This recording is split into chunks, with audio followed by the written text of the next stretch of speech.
Welcome to the Texas Conflict Coach radio program. If you've ever experienced or engaged in destructive or unresolved conflict, then you know it leads to broken relationships, distrust, and damaging results. Our program will help you manage and resolve conflict effectively with strategies, valuable resources, and support. Since 2009, our radio program hosted guest experts from around the globe sharing their perspectives, experiences, and expertise while giving you food for thought. If you can't listen live, then download and listen to any of our 300-plus podcasts in our library at texasconflictcoach.com. So sit back, relax, or join the conversation every Tuesday evening, or tweet us at TXConflictCoach.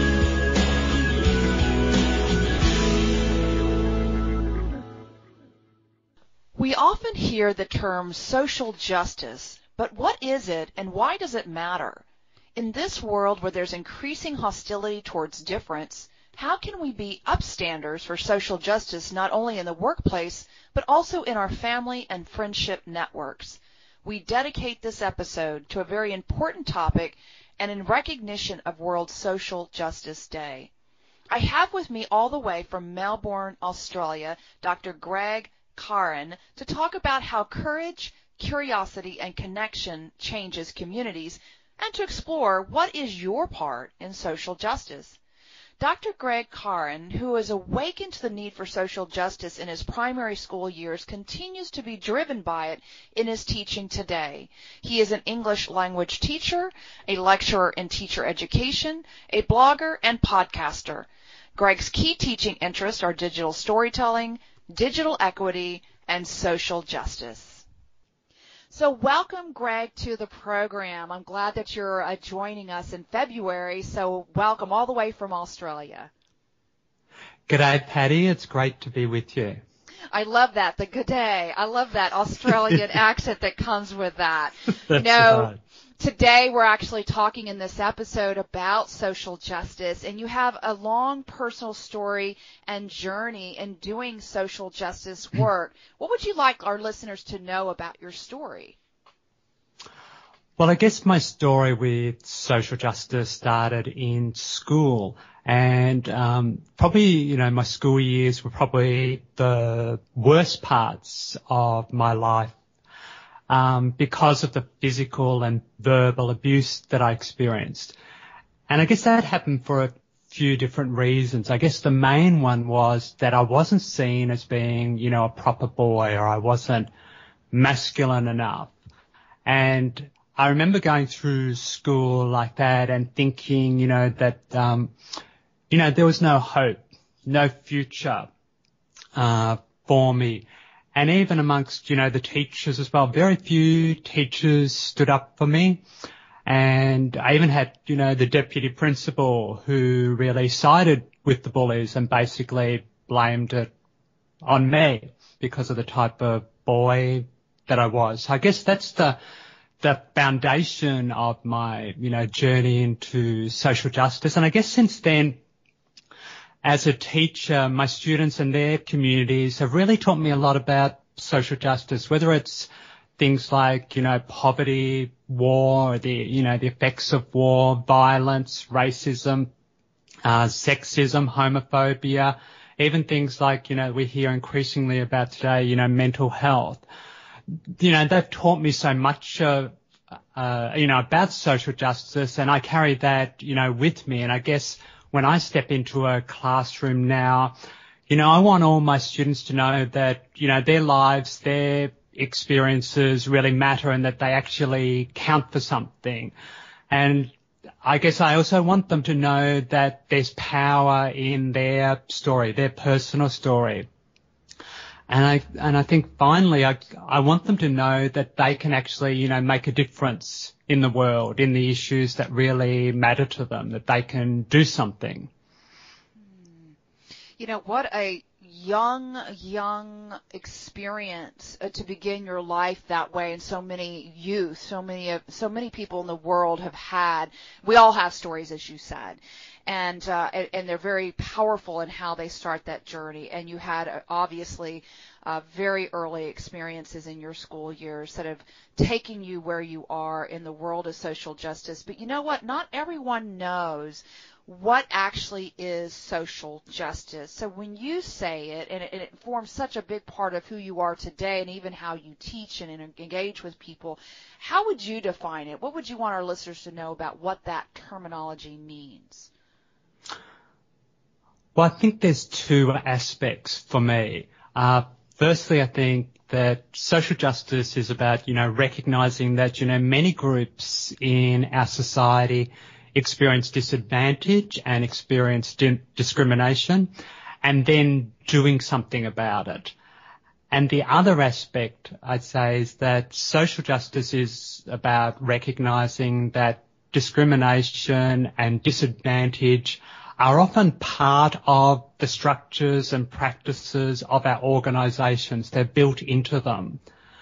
And I guess a couple of examples, that I could give there to make it clear, I guess, is in education, for example, we have school curriculum, a very important part of the fabric of schools. And many school curriculums then, ignore, or they don't give much attention to the perspectives or the life experiences of particular groups, whether that's Indigenous groups, African American groups, LGBTI groups. So where they're ignored or there's not much attention given to them.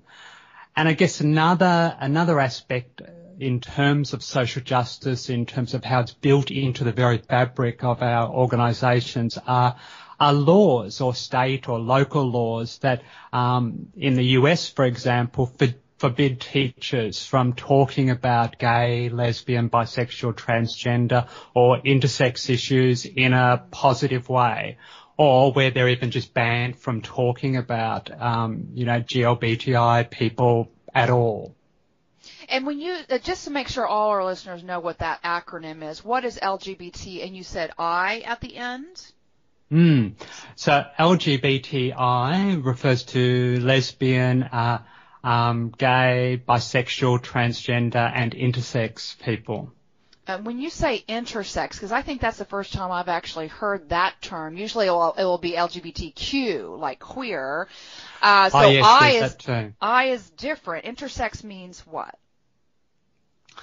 Now, I suppose I preface this saying too that, I may not get this totally 100% correct. So intersex then in terms of people who are born with genitalia or internal organs that are not exclusively male or female. Gotcha. Okay. I think they use a different term here in the U.S. But I know exactly what you're talking about. Okay. Thank you for clarifying those terms.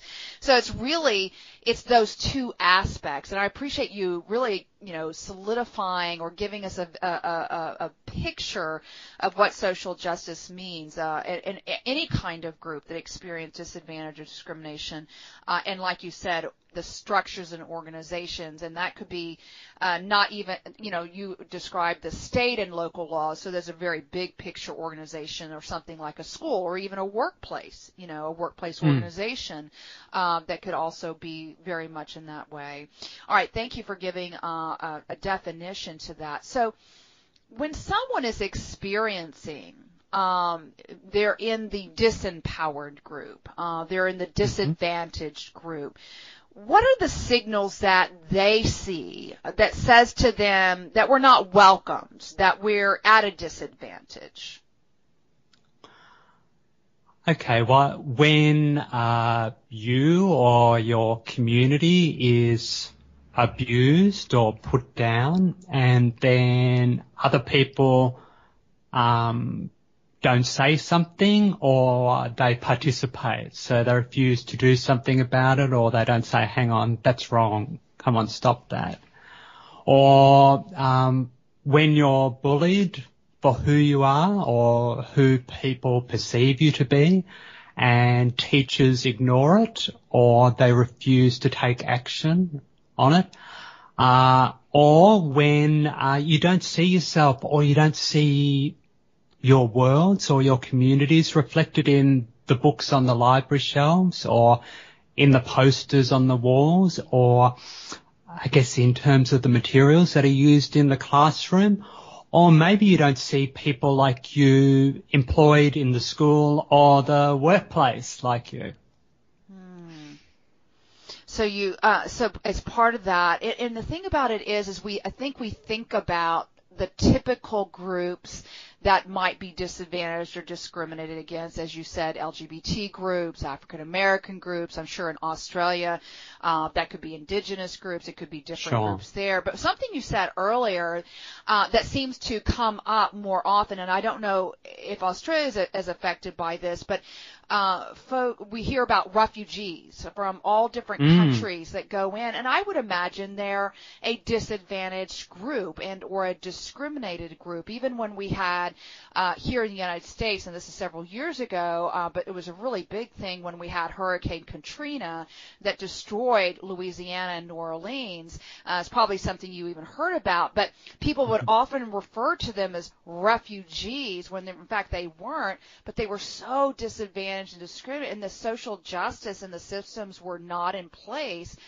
to really give them access to opportunities, and so they were outplaced. They were, sent to different states because their homes were destroyed, but because they were very impoverished, and a lot of them were in a lot of poverty, and so the state said, well, let's just ship you here, here, and here, and families would be separated, and so they were social justice, although there was an attempt to help them, they were still very much disadvantaged, and when they got to those communities, oftentimes, as you said in these signals, there was a lot of things that they were dealing with that would be considered social injustice. So I want listeners to understand we're not just talking about the typical groups that we find, but to think outside of the box about, even in this example, people who are from the poverty or, like you said, from war or violence or refugees fleeing countries, etc. For sure, I think across the world, the issues of refugees is a highly political issue.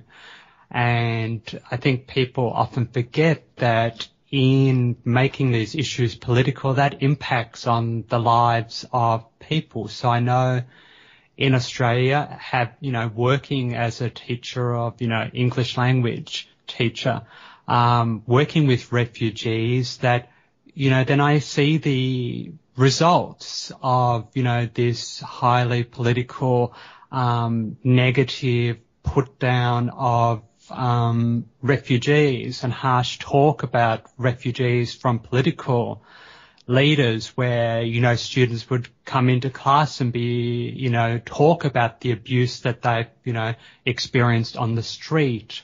Or, I can remember, women saying to me about, being, people, pulling on their hijab, or people spitting at them. And, these things are horrific enough, but often those were things then that they experienced in the, the company of their children, and they're thinking about, what's this say to my kids as well. So I think we've got to recognize that when there's all this really harsh, negative talk about refugees, remember that these are people with lives, with hopes, with dreams, with children, trying to make a better, life for themselves.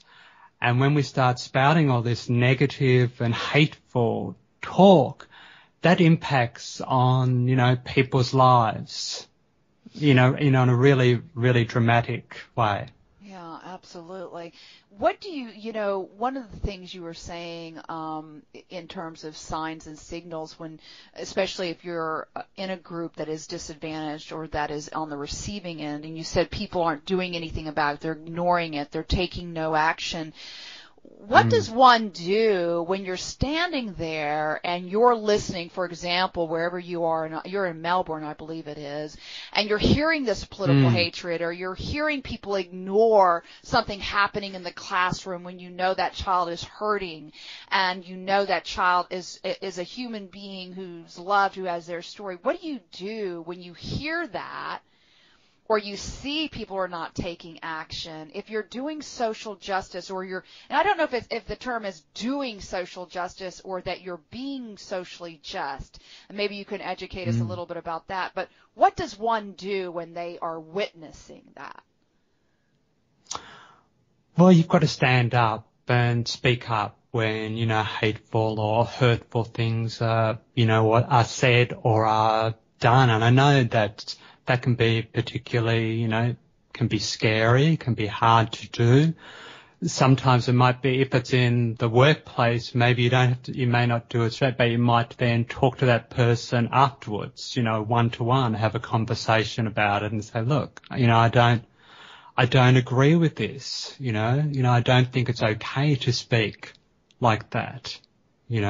So I think you've got to stand up and you've got to speak up. And I mean, the term that we're increasingly seeing being used is about being an upstander.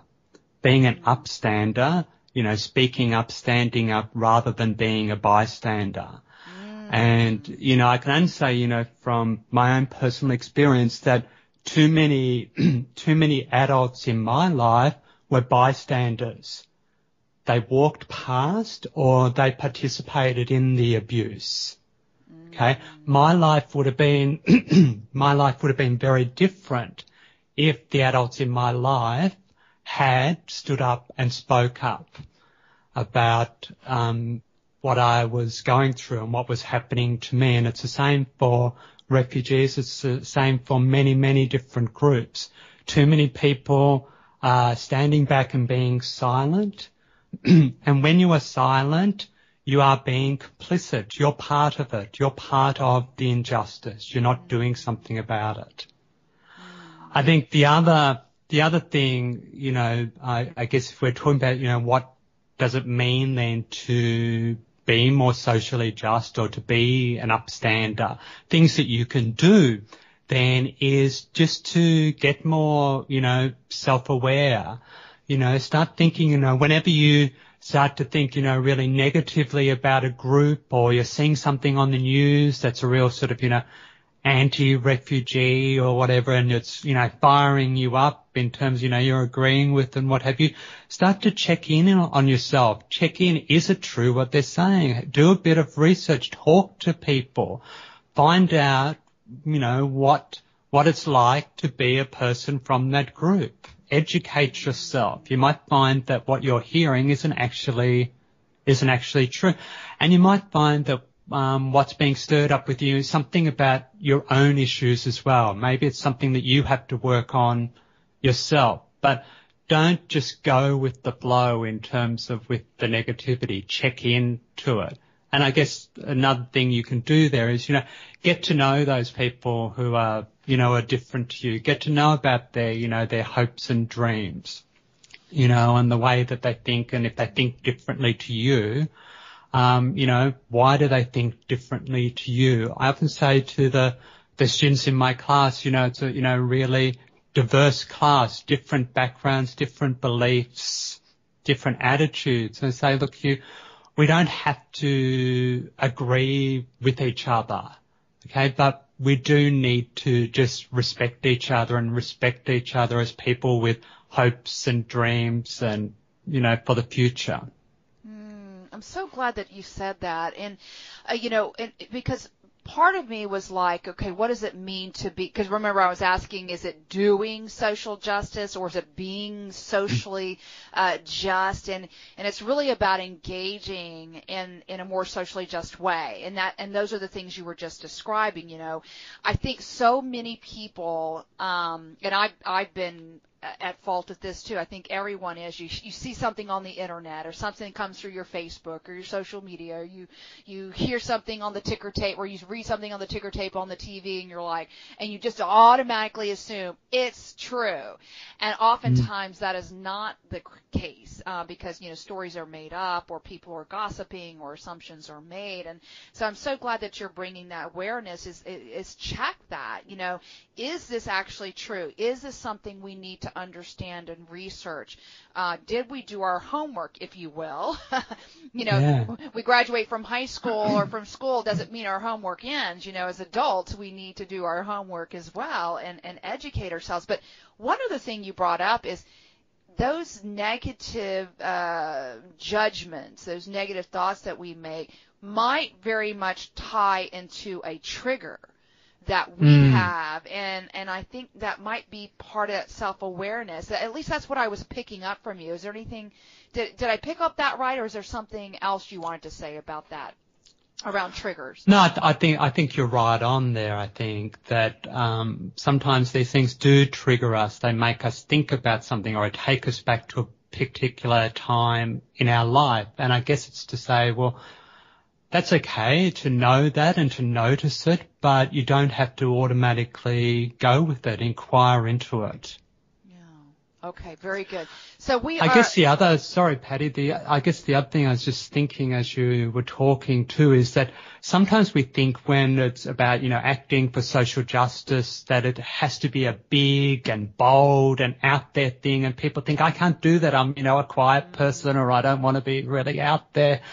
Whatever. And I think it's important to realize that you can just use the skills that you've got to, support the human rights of others. So maybe you've got, tech skills. Can you use those tech skills to help a group out? Maybe you've got writing skills or organizational skills, or whatever skills that you have, they can be put to use to help support the human rights of other people. You don't have to be big, bold, and out there, on the streets. Everyone can play a part in different ways. All right, so we're going to come back to that in just a moment. Let me let the listeners know that you are tuned in to and listening to the Texas Conflict Coach radio program, and we invite you to follow us on Blog Talk Radio. I'm speaking with Greg Curran from Pushing the Edge in Melbourne, Australia, and he started his journey very, very early on in his school years, primary school years, into the world of social justice and acting and engaging in socially just ways with every human being. It doesn't matter what kind of background or diverse group that those individuals might be from. We are all from diverse backgrounds. We have our own stories. And what you were just sharing with me just now is, I think a lot of times when people think when you talk about being an upstander versus a bystander, people might start to get triggered or even afraid, like, oh my God, be an upstander? What does that mean? I have to get on a platform and speak and have the bullhorn there, rah, rah, rah, and then that scares people. And then they get shut down and they get silent. And I think that's what you're saying is, being an upstander or being someone that supports human rights, meaning have an equal access, that people are humans, and how do we support that? How do you stand up to injustice doesn't mean you have to have the bullhorn standing on a platform talking to thousands of people. And that's what you were saying. Maybe you have technology skills, and so you support it. Maybe you're supporting a nonprofit organization that does social justice, and you're behind the scenes working on a computer, or organizational skills. What would be another example of standing up to injustice but without the fear factor of, oh my gosh, I'm going to be in front of a whole bunch of people yelling and screaming, or whatever in their mind means standing up or being an upstander? Well, I guess community groups are always looking, for volunteers, but they need people with a wide range of skills. And so, maybe you've got writing skills, maybe you've got musical skills, maybe you've got construction skills. I mean, there's so many different things. It's just recognizing that we all have skills in different areas, and then thinking, well, how can I put these skills to use to help support, another group? Maybe it's going and asking, saying to a group, look, I've got these skills. How can I support you? Ask people. Mm-hmm. So part of that is anyone can stand up for injustice. Anyone can have a part without necessarily being the public relations person. Although if that is your skill set, that could be a great way, to use your public relations skills. It seems like it would take a lot of courage. When you were talking also earlier about, if you're seeing or experiencing social injustice, and if people had been an upstander, if they had not been silent, your life might have been different today. Oh. So you talked about earlier about go up and talk to the person. What would someone say if they were to go up and support someone very specifically, privately? What would you encourage them to say to that person or ask that person? Well, I think the most important thing is to listen to that person rather than it has to always come from us. Just saying, look, I want to support you. How can I do that?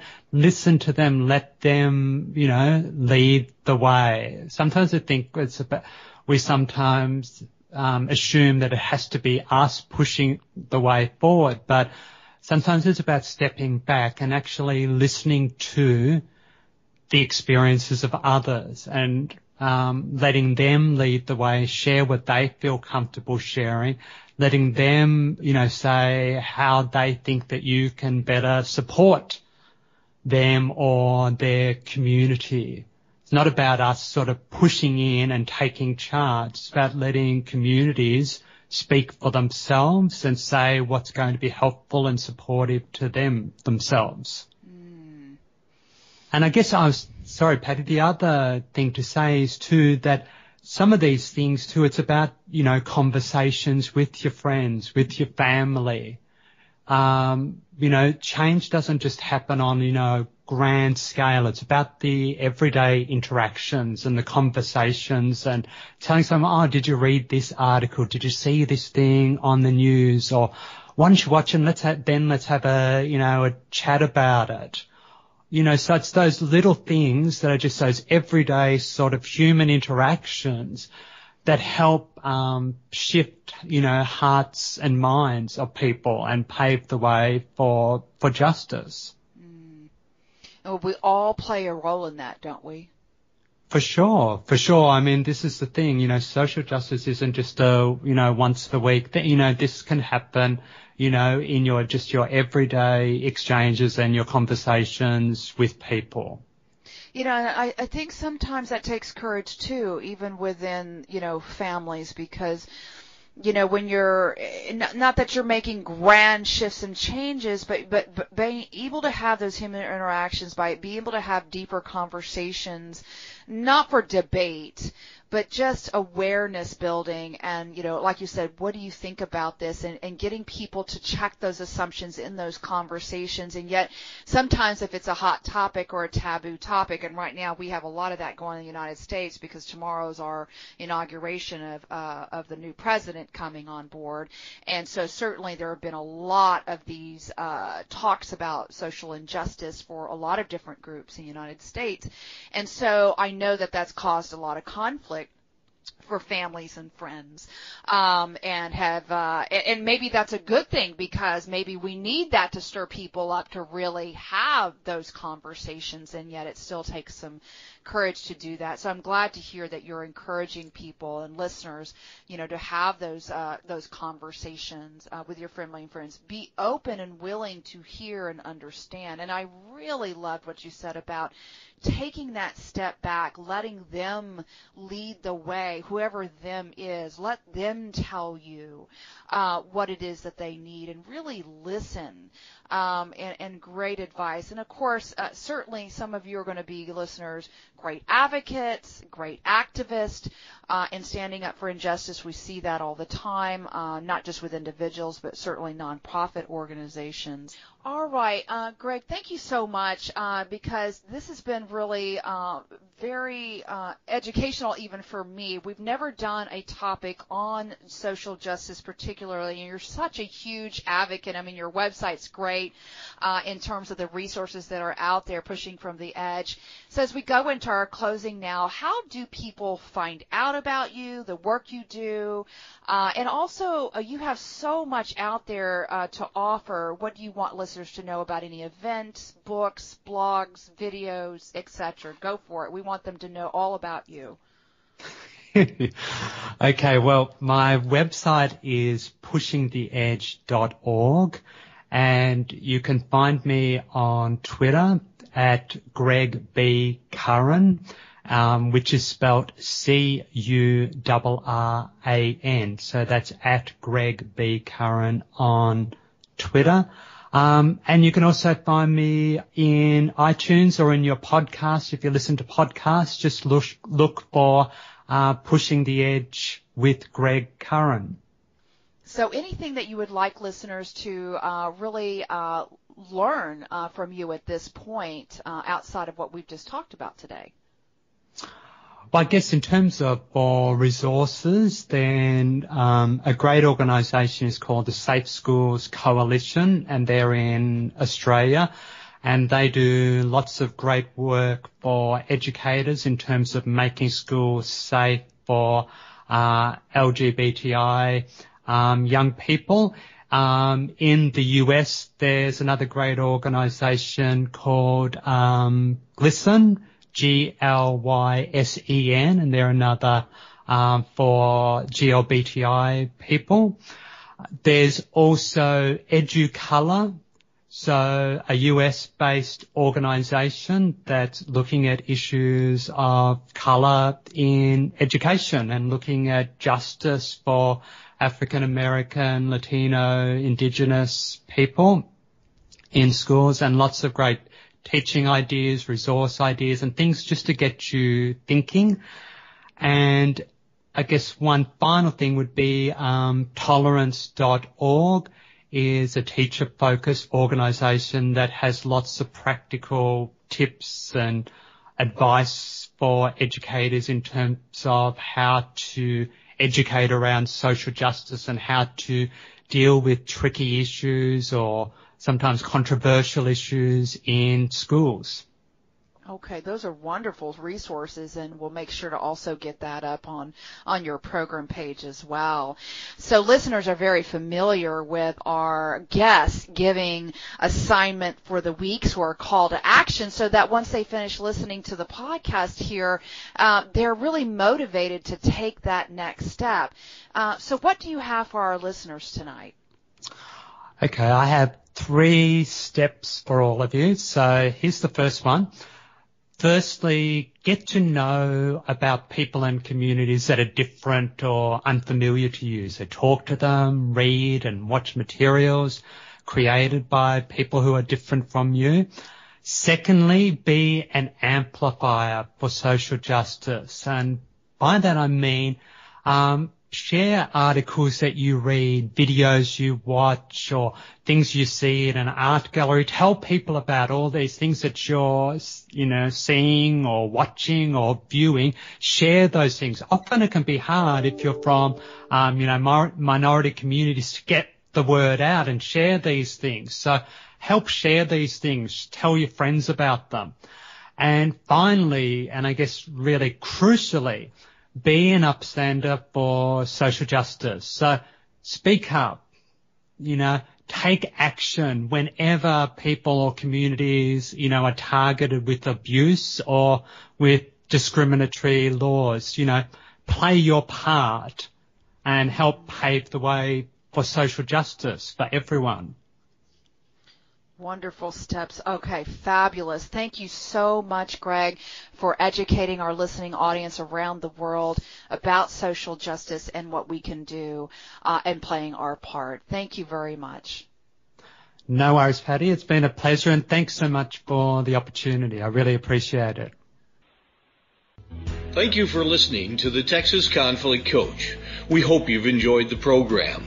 You can find over 300 podcasts archived to listen at your own convenience at texasconflictcoach.com or download the podcast at iTunes or Stitcher Radio. To learn about upcoming radio programs and resources, sign up for our monthly e-newsletter.